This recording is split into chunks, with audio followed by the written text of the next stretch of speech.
about 1 minute.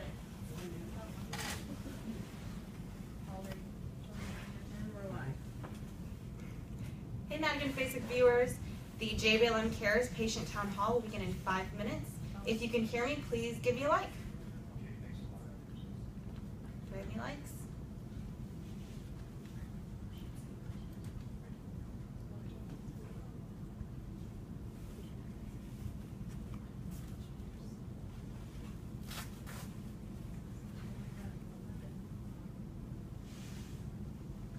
We getting likes? Awesome. Stay tuned. So how many parents do we have here? Just 2 of you? Yeah. Everybody else is staff folks? Parents and staff? I'm just watching somebody see. I'll be sitting for Megan. Yeah, she'll be back soon. Make sure nobody sits there, right? Yeah, that's what I'm watching for. Yeah, you watch these guys over here. I'm just watching that chair.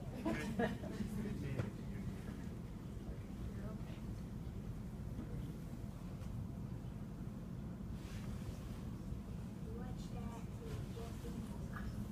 That's the emergency. Okay. Actually, that's in case of something.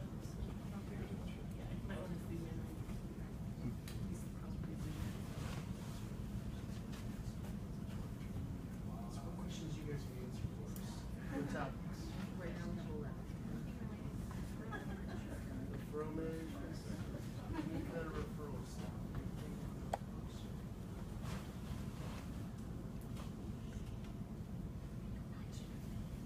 I'm not watching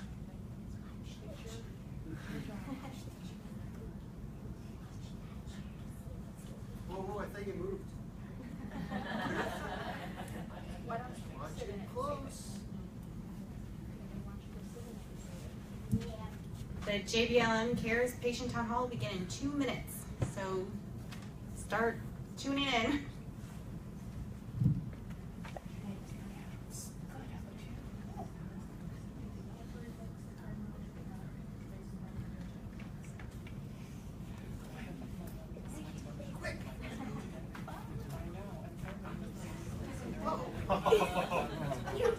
Oh, you are just too fast.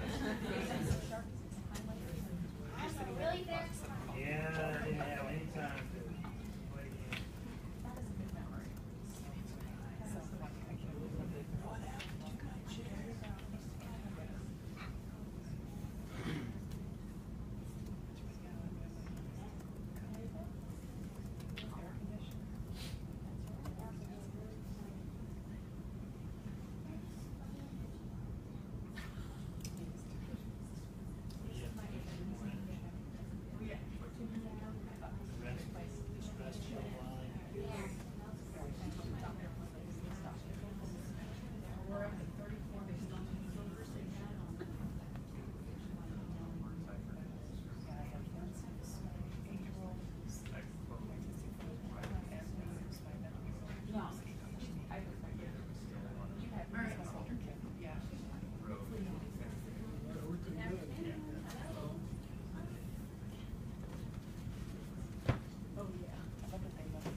Good afternoon, ladies and gentlemen.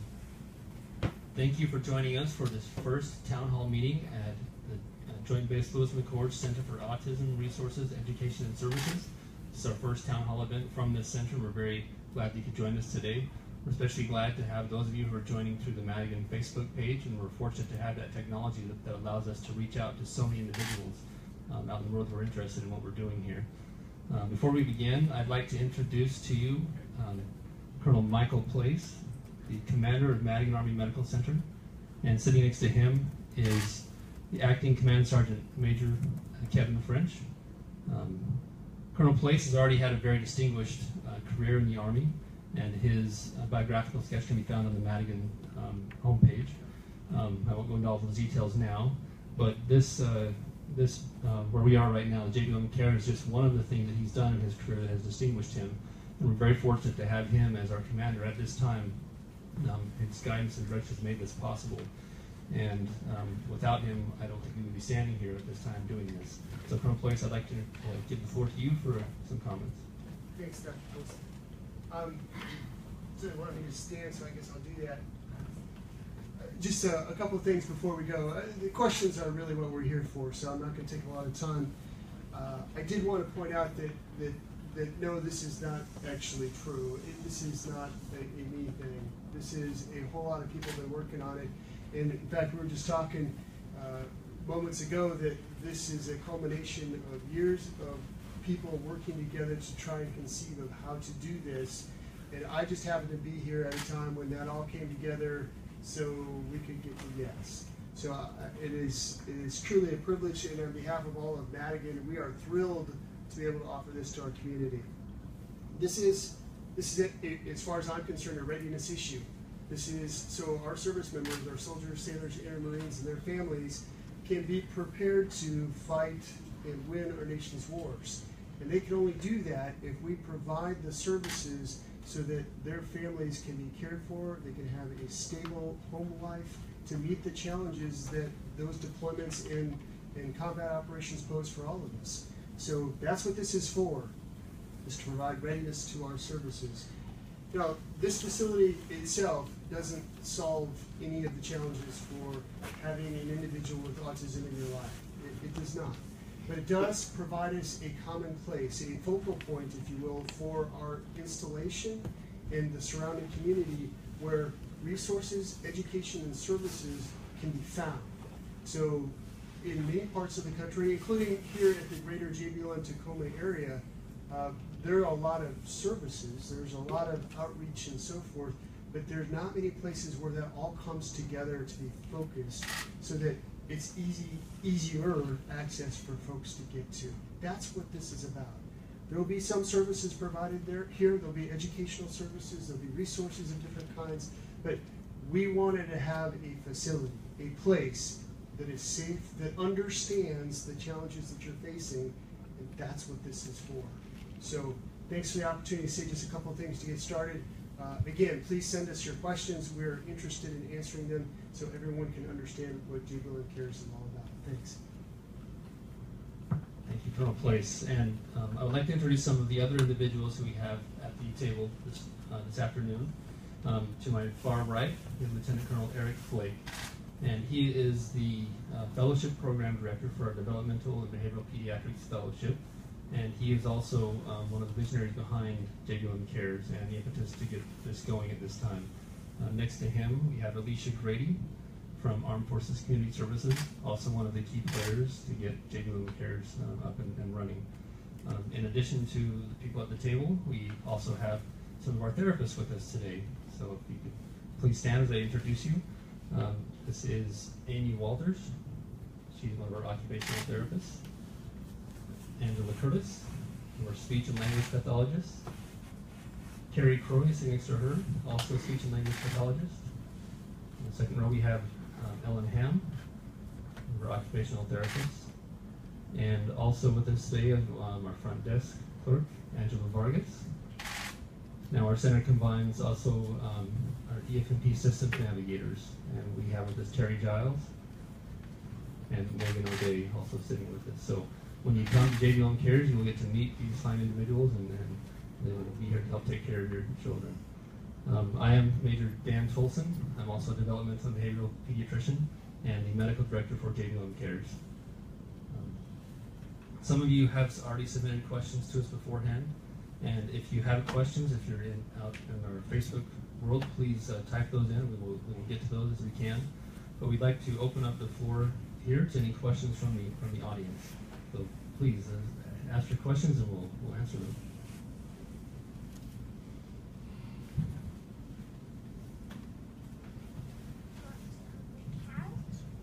Sir, we had a couple of questions that came in prior to the event started. One of the first questions was, whom all does this center service? I defer to Colonel Place if you'd like to answer that, or have one of us answer that question. So it's eligible beneficiaries that have a diagnosis of autism spectrum disorders of any kind. It's really focused for applied behavioral analysis as well as speech therapy, occupational therapy, physical therapy, that sort of thing, to provide those services. We of course have the other resources here that Alicia and her team is going to provide, with system navigators and so on.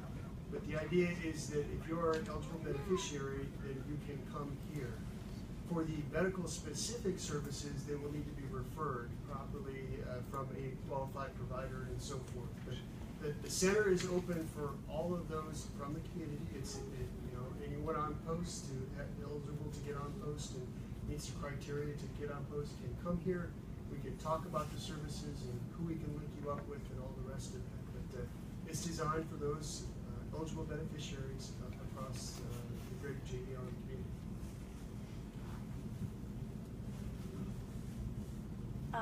Colonel Place, when? Let's get you on the mic. Oh, sorry. Colonel Bliss, when do you anticipate that ABA services will begin to be provided here? So I'll defer to the gentlemen on my left or the right that are working the various hiring actions and so forth. I don't know what the latest date is.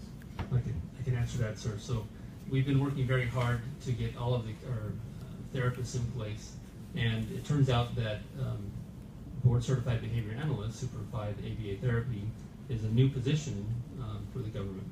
So we've jumped through, I think, all of the hurdles now, and we have contracts out that are being filled as we speak. So I expect to hear in the next couple of months that we'll have those individuals hired with the start date for them. So I anticipate by the beginning of fall this year we will have them with us. Can I just put a clarification on the ABA question? Applied behavioral analysis is a behavioral technique to try to help children with autism or those who struggle with certain behavioral habits to overcome them. And that's used by reinforcement and encouraging positive behaviors. What we're used to seeing historically is through a tutor that provides extensive hours of behavioral therapy. As you know, that would be difficult to do just in this center, and we only want to complement what behavioral therapy that is already happening in the community. The intent is not to reabsorb all the behavioral therapy that's occurring. These two board-certified behavioral analysts will serve as a consultant to those in the community, as a military expert of military children with autism. We'll also be able to provide educational services to the families so that they can understand better what these behavioral principles are, and thus empower them to put them into place when they're in the home or with their child. And then also, primarily also help families as there's a new diagnosis of a child with autism to get them on the solid footing.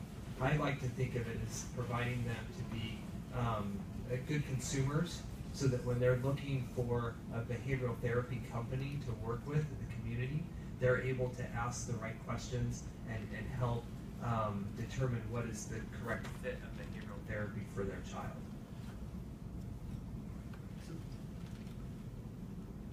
So it might be a good thing to talk about the bridging strategy that we have.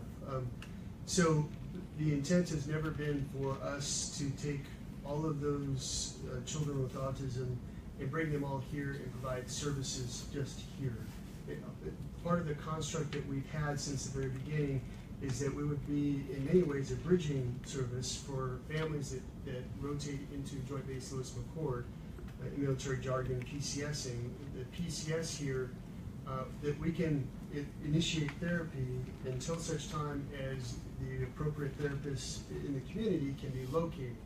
Because one of the big challenges we have is generally it takes a significant amount of time for those services to be located, particularly somewhere reasonably close to your home. So unfortunately what happened with some families, because they waited so long, because there's a long waiting list, they will take the first one that's available 6 months later or 8 months later, and that may be all the way across town or down in Olympia or something like that. And so now they're committed to a great commute for all of their therapy.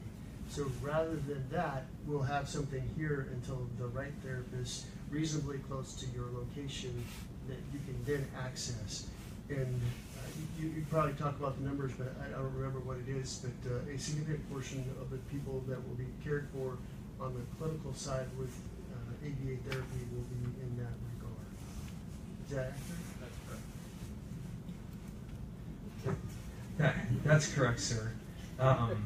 The beauty of this concept of kind of a hub and spoke, where not only is it the belief that the village is caring for these and supporting the families who have children with special needs, particularly with autism, the resource piece is one where we rely heavily on our community services to help with programs and outreach to activities that are available for families here, but then also connecting them with a myriad of activities that are happening around us almost every weekend for the special needs population. But then also to be able, as we're helping to bridge and connect them to each of their individual communities. One of the things that has always been a respect of our military is our freedom to choose. We fight for that, and we choose to live on post or off post, and we should seek to get those services as close to our home that we decided to have. And so by us receiving families, even prior before them moving to this location, we've had families reach out, and now having this facility and advise us that they're coming to this location, being PCS'd or moving here, and we're able to already start minimizing some of the anxious worry that happens with, well, where am I going to get services? How am I going to get plugged into that? And the answer is, we'll receive you and bring you in with open arms to this center and start evaluating what your needs are, and then start making those connections to wherever you're choosing to live, whether it's north or south of us or on post. So panel, we have some questions coming in. Is this on, Kelly? A lot of questions coming in from the Facebook page, from Angel. She's wondering, and this question has come through different avenues as well. Why is the center just for autism, considering we have a lot of other special needs families here at JBLM? So we'll start with, if nothing else, the name of the center, Center for Autism Resources, Education and Services. I think the Department of Defense has given us the resources to build and maintain and run this with an expectation that it is for children with autism or people with autism. That's not to say that we don't have other things that are available for other individuals who have other special needs. We do, in fact. But because the ratio of particularly children these days that are being diagnosed with autism, many of you know that's somewhere nationally in the area of 1 in 68 children. Interestingly enough, for Joint-Based Lewis McChord, because we have the Developmental Pediatrics Fellowship here and some of the other resources that we have here in the installation, our numbers are as low as 1 in 40 children with autism at different ages. If that's the case, we have a substantial population of youngsters with autism. So this center was designed to focus on them. Now, for those who have other conditions, other special needs, if there is capacity here and your provider believes that the services that are offered over here are suited for that particular special need, then to the maximum extent that we can, we will incorporate them over here. So I don't think there's any intention, well, I know there's no intention because I guess it's my decision to make. There's no intention to exclude people, but again, given the primary mission of this particular facility is to focus on autism spectrum disorders and their treatment and their services, then I think we understandably should focus on them first. And then as we are able to, we will incorporate all the other special needs in order to make sure that they do what they need to succeed.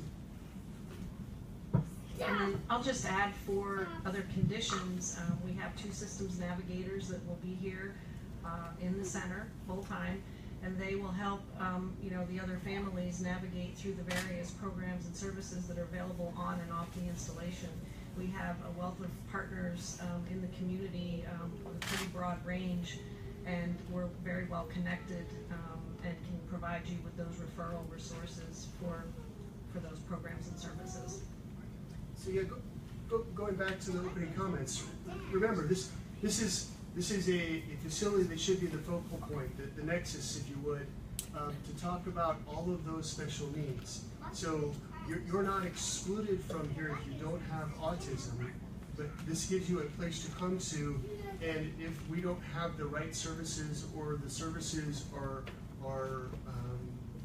already completely full and so forth, we still have people here who can help you. So it's a visible, tangible place where all of that energy is focused within the community, and that's what we want you to have.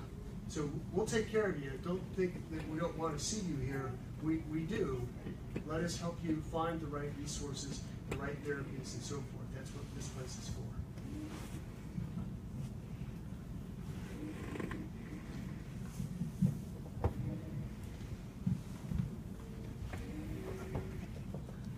Colonel Bess, you mentioned that the services that could be provided here would be for people who were already receiving them before they moved here and are therefore waiting to receive them somewhere.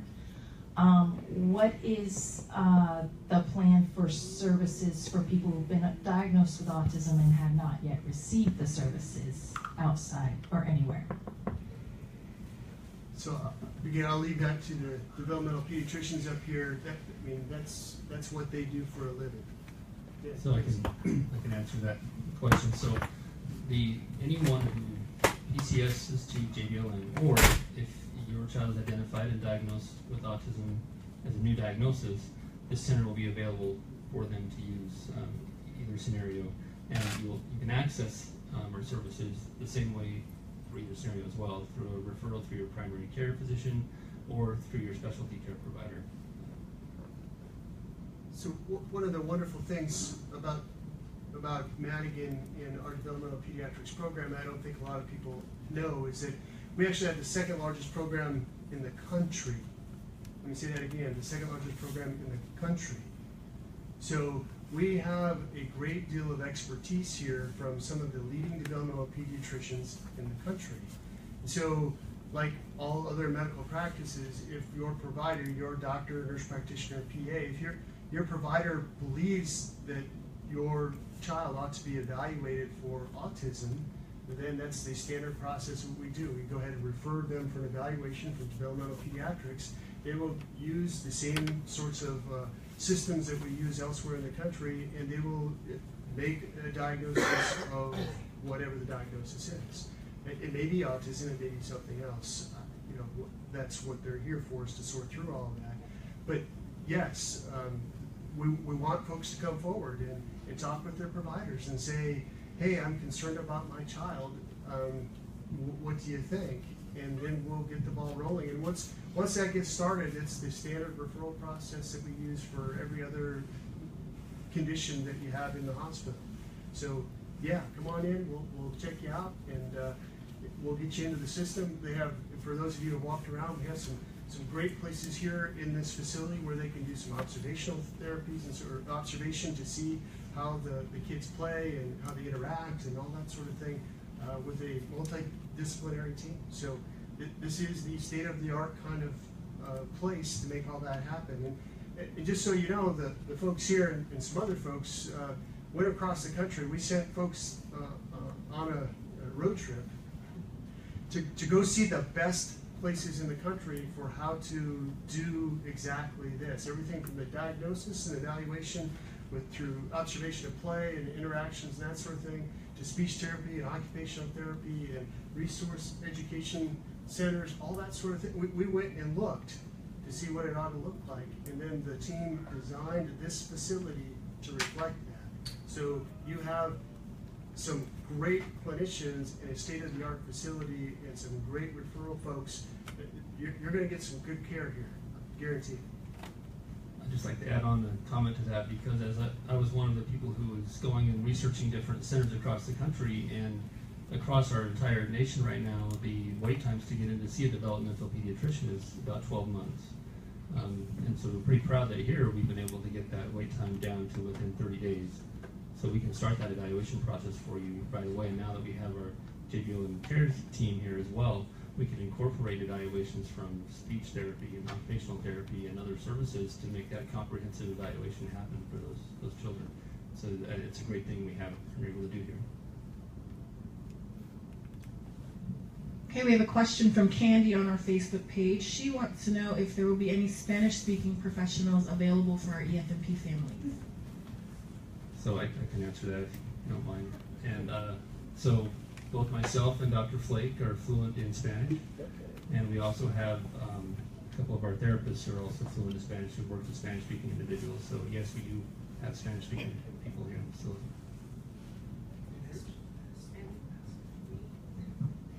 We as well have two folks on our staff that are fluent in Spanish. They are not Terry and Megan, but we can certainly connect you with those if that resource is needed. Yes. And Madigan Medical Center also has a translation program and system for those people who do not speak Spanish, speak other languages, that we can access for other languages as well. Jessica from our Facebook page wants to know how many BCBA, BCABA, and BTs will be staffed. So under our current staffing model, we have positions for 2 board-certified behavioral analysts. And as of right now, that's what we have. As we move into the future and as we're able to establish ourselves more, there may be opportunities to expand that, but for now it'll be those 2. Are there any questions here in the room before I can continue with our live questions from Facebook? Okay. Michelle from Facebook wants to know if the care center is open to dependents of retired military which utilize Madigan doctors. Yes. So yes. I'm trying to think if there's a reason. I'm trying to think of a reason why that would not be true, and I can't think of one. So yes. And the referral folks over here say yes. So, Jessica, yes. Come on by. One of the questions that were received prior to the event was what types of social activities will be available for the patients?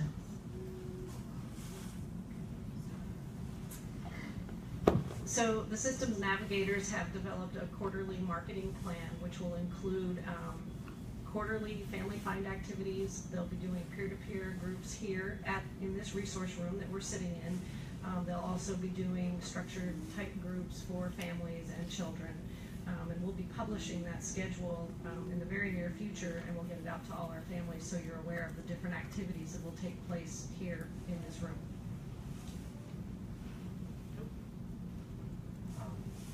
I just like to take this opportunity to address another group that is helping tremendously with the JBLM Cares, and that's our parent council.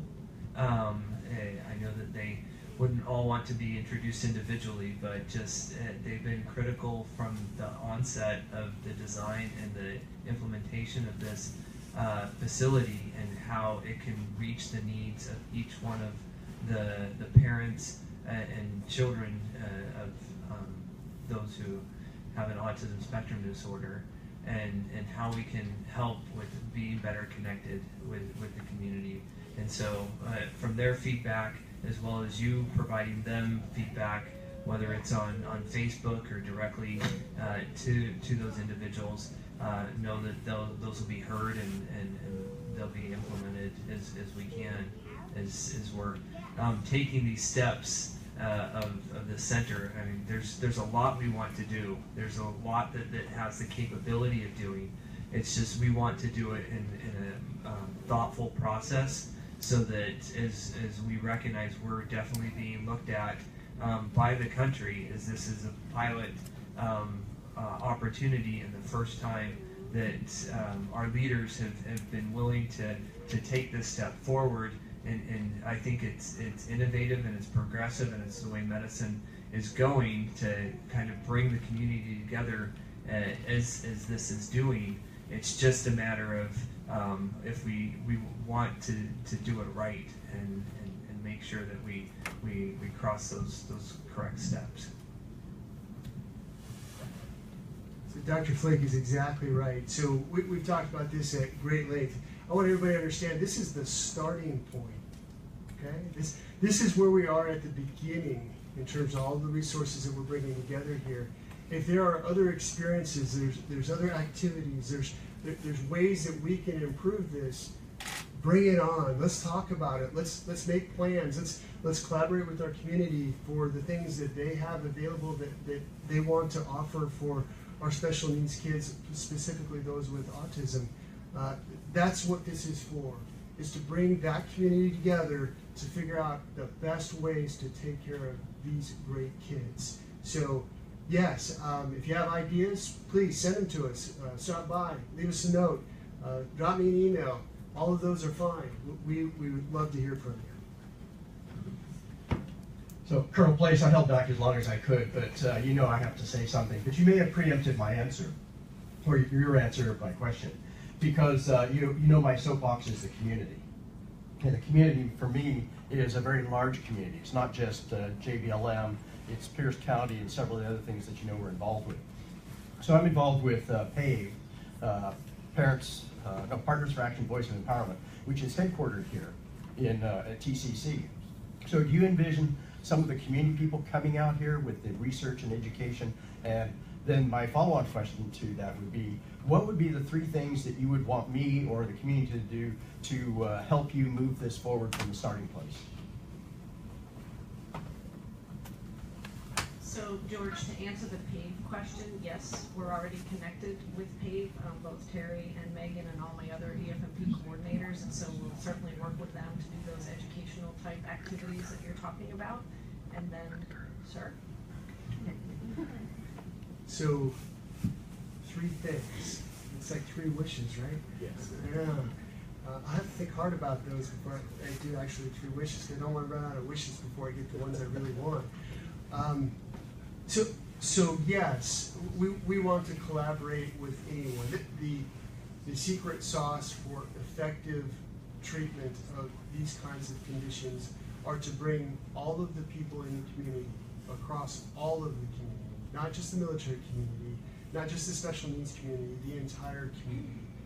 Whatever people want to offer to make a proper mix of all of that talent, all of those insights to help us take care of these great young men and women. So I guess the only thing I would say at this point is that I would like to hear from them. I'm sure Alicia the same thing, that we'd like to hear from them and what they would like to work with us on. Some of it we're going to be wholeheartedly for, yeah, let's do that. Some of it may be a little bit more challenging, we have to do some more coordination. Some of it, people may have things that they want to do that may not be able to be done for one reason or another. So I don't want to prejudge any of that, but I'd say let us know. Let us know what you have in mind, because we're willing to partner with anybody within law, right? The service regulations, policies, and so forth. As long as we're not doing stuff that's going to get people in trouble, then let's do it. Let's talk about it if nothing else to see what's in the realm of possible. Because we can transform this into, as Dr. Flake was talking, an example for the country, what right looks like in taking care of our special needs kids. I firmly believe that. We can do that here. So I'm going to say my other two wishes, okay? Thanks. Your next question comes from Lindsay on Facebook. She asks, for those of us who are established here with our services in the community, what would we use the care center for? Dr. Flake, would you like to answer that question? Well, first off, we'd like to celebrate the fact that the great care that you're getting in the community. I think that we've been very, very pleased with our community partners and the collaboration that's happened. And a lot of the CARES therapists, or they go by carapists, are already made those connections. And so as far as them being available for if there's a question or something that your therapist is working on that they haven't quite been able to crack that nut or figure out how to help, whether it's potty training or overcoming this one behavior, know that we have some other subject matter experts here amongst the therapists that they can bounce ideas off of. And so it's therapist to therapist, and I think that's a tremendous opportunity. I think the other one is the resources, the ongoing classes, the ability to find support or other challenges, the other individuals that are going through like challenges, and being able to have, again, this is a hub to bring those pieces together and be able to communicate and put those forth. And then I think the last one would be the benefit that this brings is the opportunity to welcome others, because one of those that I often hear from families is the ability to pay it forward. Is you've had the opportunity to be the recipient of a lot of support and care from your community, and now you have that opportunity to help other families with new diagnoses or new challenges as they either move to the area or have a new diagnosis that they are struggling with. So, for those that I haven't met or talked with, I'm a family physician. I've done this for, well, I guess, a long time. We'll just do it that way. When I talk to families that have special needs kids, particularly kids with autism, the challenge always seems to be how to network, to find out what's going on, what's the latest and greatest therapies, what do you do about blank, whatever that particular challenge is for the family. And as I talk to them, you know, it's at the soccer field, and they say, well, do you know anybody who has a kid that is autistic, and do they have the same kind of problem? So we're solving these one at a time by networking, and quite frankly, most of those families are challenged enough to get through their days with those special needs kids. And so that's a very inefficient way to learn what else is going on and what other opportunities there are. So again, this facility gives us a location that we can bring all of those folks together and have that dialogue back and forth. We can share those experiences commonly instead of trying to do it one person at a time through a vast network to try and find somebody else who's experiencing something like you. So all of those parent get-togethers, all of those other opportunities are all going to come here. That's the desire for us. So you don't have to be all on your own out there somewhere in the community and say, I've got my therapist, and then I'm going to try and find somebody else who may have knowledge of another kid who has a similar kind of problem. You could come here, and maybe we can help you find that, because we're going to be able to see hundreds of kids that are in the greater area and can put you in touch with other resources that also have hundreds of kids that they see. And that should make your discernment process a whole lot easier. That's the idea behind this particular facility. Yes. I just want to add to that also sometimes our kids have needs that change, and they may need to come back and get reevaluated to assess where their needs might need to go, and then we help them find their way back out into the community. Hi, I have a question. My son has recently been seen by his developmental pediatrician, and he recommended him to have physical therapy. He had received physical therapy in the past. We got the physical therapist to do a head-to-toe evaluation and decided that he did not need to be seen because he was still within normal, even though most of it was close to the lower end. At that point, what do? Do I come here and ask for a service navigator to help me figure out what do I need to do? The doctor says he needs physical therapist says no. So, other than questions, I'll answer it because I'm that physician that made that recommendation. I do think it's an opportunity for us to communicate, and one of the beauties of having a facility is that it allows us to improve our communication with some of our partners. Whether they're in the community or they're here locally, and sometimes it's a matter of what functional need that you're looking at to overcome. And in this instance, maybe I was, as the provider, was looking at a particular function that I was wanting worked on, and then that may need to be conveyed better in a different format or such things along those lines. I do find sometimes, as we're all truly trying to help these amazing young children who are also now becoming adults to go through their path, sometimes in that interest of help, we end up providing conflicting information to parents. And that's what I'm hearing from you, is you're hearing two different sides, and it's who do I go with? And it would sure be nice if we could all get together on common Skype discussion now that we have the technology. But with those opportunities are opportunities for us to again communicate and talk about what those needs are, so ultimately our children develop. And I think that's where we continue to come to the bottom line, is the true experts are the parents for their own children, and we're merely trying to help with the best information that we have, but unfortunately sometimes we do give mixed messages. I wish it never happened, but. So let me take that one a little different perspective. One of the things I absolutely love about our healthcare delivery system within the Department of Defense is that, in contrast to our civilian colleagues, when that happens to you on the outside, that's your problem, okay?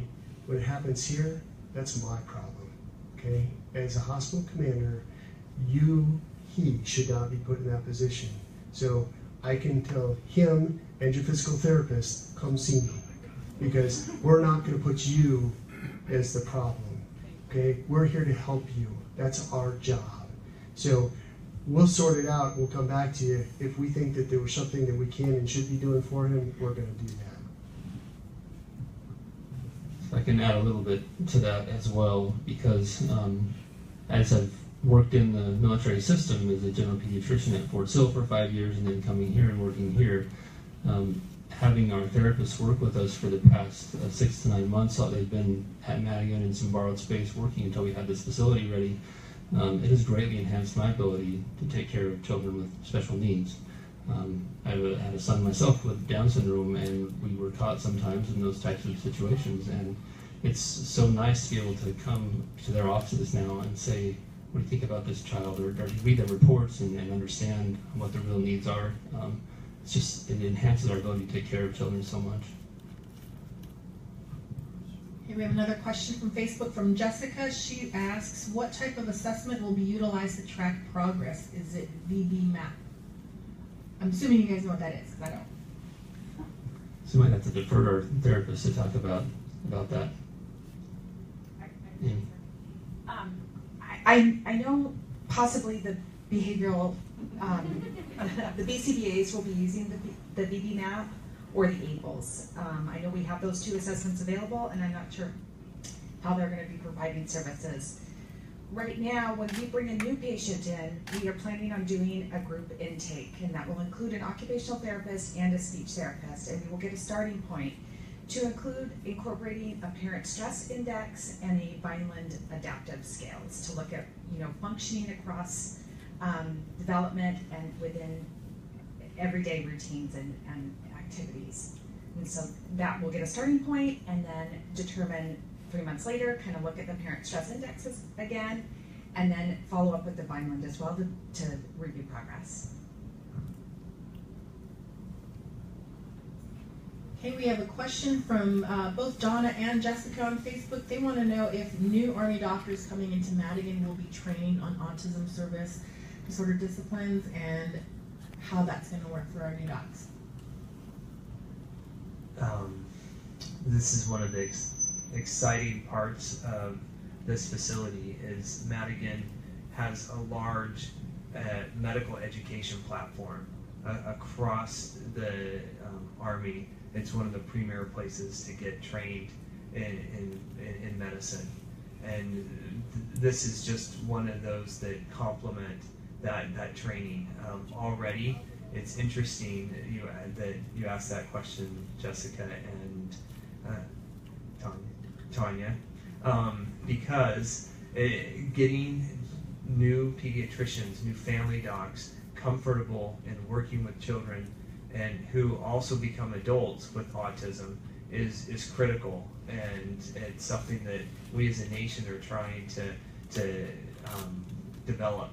One of the things is absolutely those trainees are coming to be part of this facility and working with the therapists, working with us as specialty doctors for kids with special needs. In addition to not only just military trainees, you may also be aware that we help support some of the local universities. We have Pacific Lutheran University and nurses coming from them. We have individuals coming from the University of Washington to get their training here. So a lot of them are getting exposure and specific skills on how they can help identify, diagnose, evaluate, and then what is the evidence-based best practice treatment for kids with autism.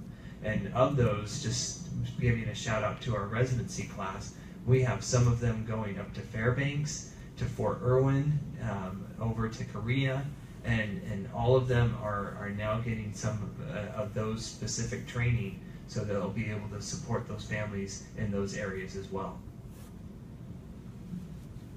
Colonel Place, you mentioned that right now you have 2 BCBAs scheduled to be hired. Do you have a plan for more? Because it doesn't seem like 2 will be enough if more people are being diagnosed, and you said the rate in the military is higher than in the civilian population of people diagnosed with autism. Is there a plan for more BCBAs than 2? So all of those kinds of decisions are going to be based on the utilization rate and all the rest. So as far as I'm concerned, there's not an arbitrary limit. So for many of the other things that we do, we balance out what the requirements are and what we need to have in order to provide those services. So I think it'd be a little bit early for me to say, we're going to shoot for 7 or whatever, but we'll start with the 2. We'll see how that goes, and if it looks like we need more, then I don't know of anything that would limit my ability to hire more if that's what we need. Oh, because there's a 2-year waiting list off post for BCBA, so yeah, that so would indicate you might need more for than 2. BCBAs across the country, there's a shortage of them. And we have intentionally actually looked to draw resources outside of the local area because it makes no sense to hire somebody locally to come here because that doesn't help us with the problem, right? It just makes it unique to us. We have them and somebody else doesn't. So we have intentionally looked outside of the immediate area. Nevertheless, it is a nationwide shortage, absolutely. So we will try to impact here where we can. And as we see more and more folks that are certified, and hopefully this will be one of those places they want to come to because of all the other things that we're doing here to make this a focal point for this kind of service. So that's the idea. If we make this a nationally recognized location that provides great care, great services, and so forth, a lot of the folks that have the special talent, like these folks over here, and the developmental pediatricians and so forth, they're going to say, "Hey, I want to go there," right? Because it can be Harvard, Yale, Stanford, and JBLM, right? That's the kind of thing we want to have, where the no kidding premier facilities. I should be careful because we're talking potentially nationally, I guess. I don't know where those other ones. I'm just tossing out some names. But I would like Madigan to be among those as one of those locations where our kids that have special needs, in particular autism, can get the best care in the nation. And with that, we're going to have a lot of folks that want to come here to participate. So that's the idea behind it.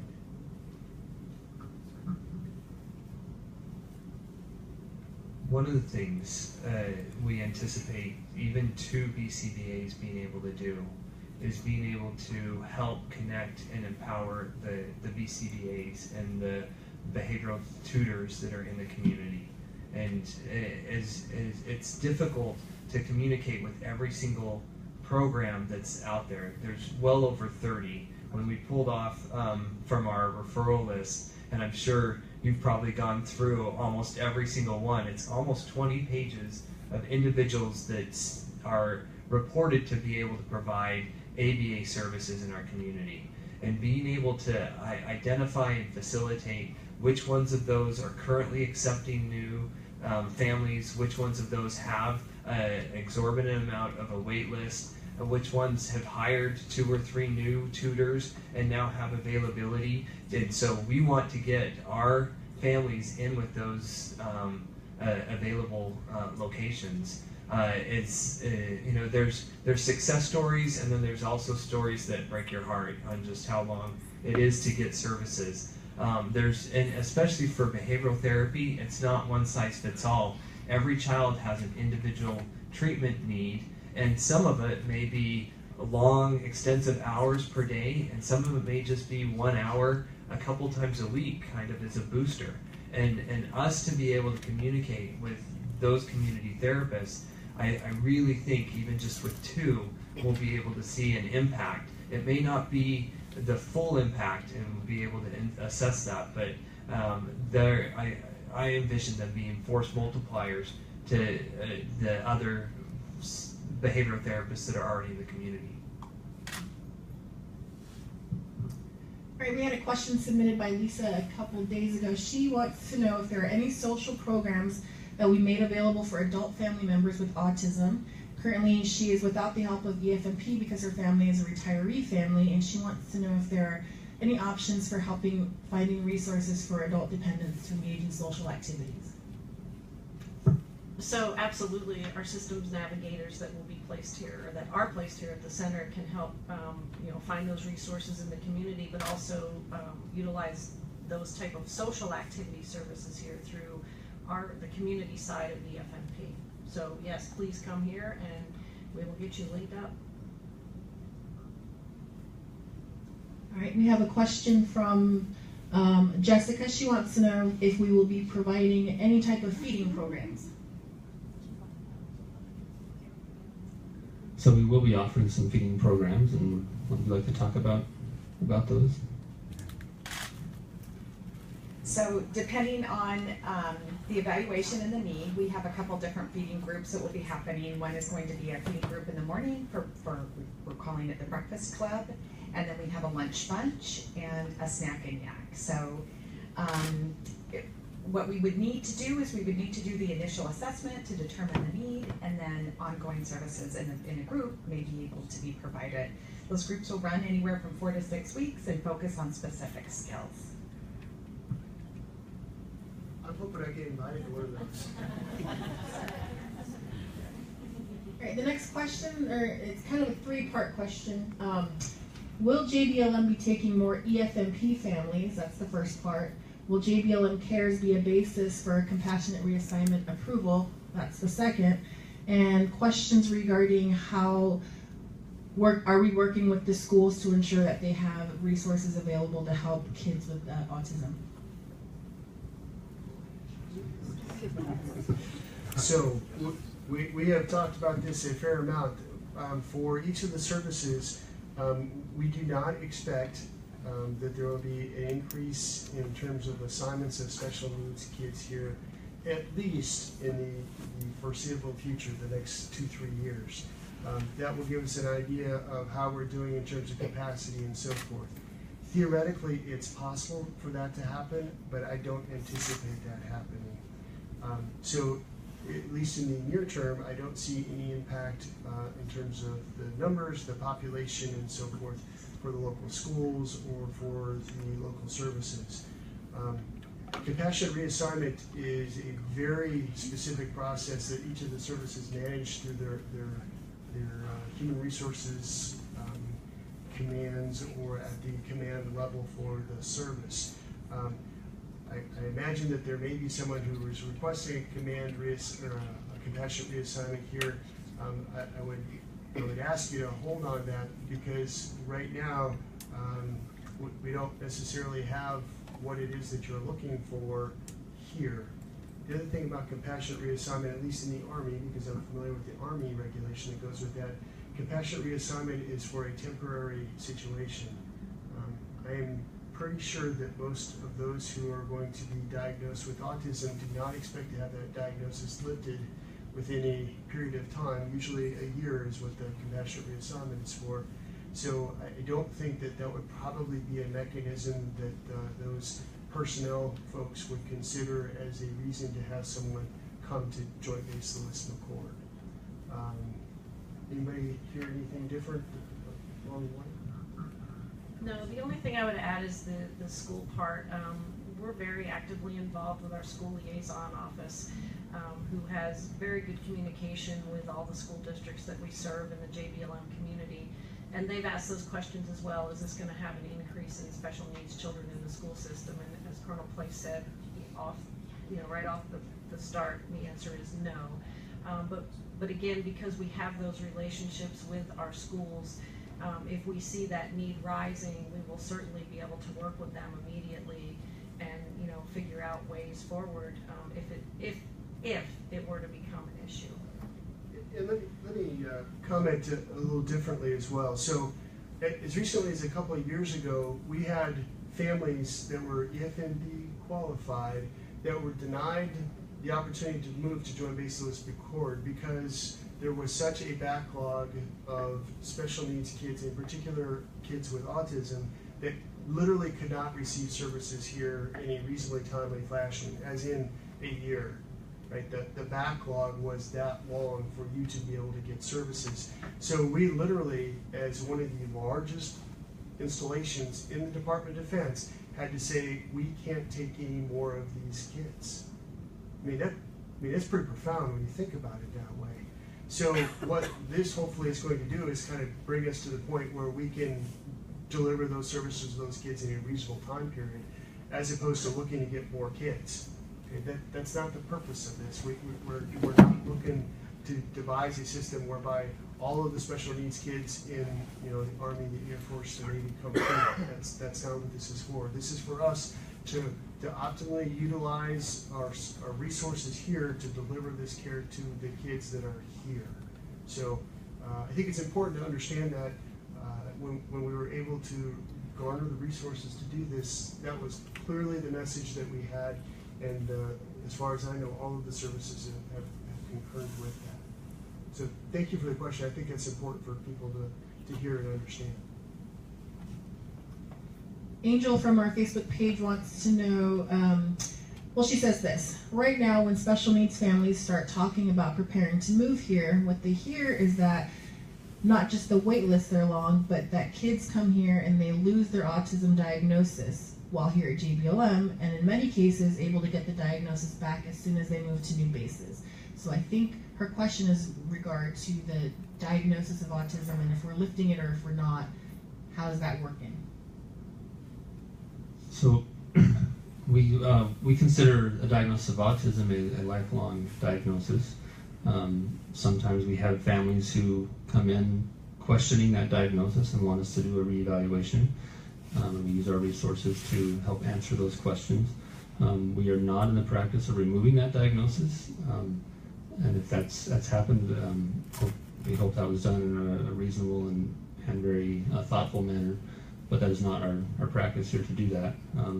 And in fact, as Colonel Place just talked about, we would like to be able to take care of any family who wants to move to JBLM, has a child with autism. That's what we're here for, is to take care of them and to make sure that we have services that will help them be able to stay here to advance their careers, to promote the readiness of that soldier and their family, and so that's what our mission is.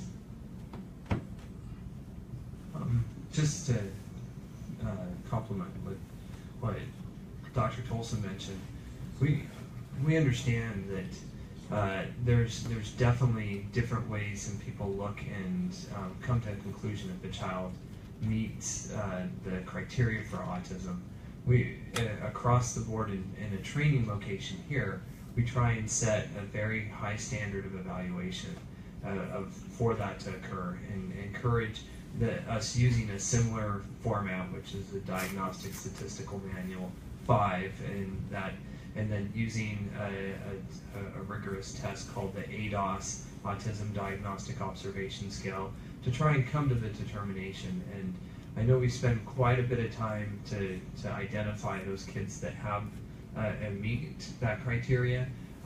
If an individual comes to us and they haven't quite had that level of evaluation, then sometimes we will go through that evaluation process again. Sometimes that's just what happens when someone transitions from one location to another.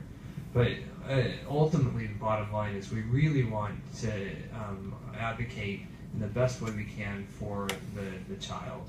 And sometimes that means us trying to communicate better what that is. I think that this center and the ability for having multiple individuals looking at it from a speech perspective, an occupational perspective, a developmental perspective, can only just make that diagnosis and also the treatment that much more robust.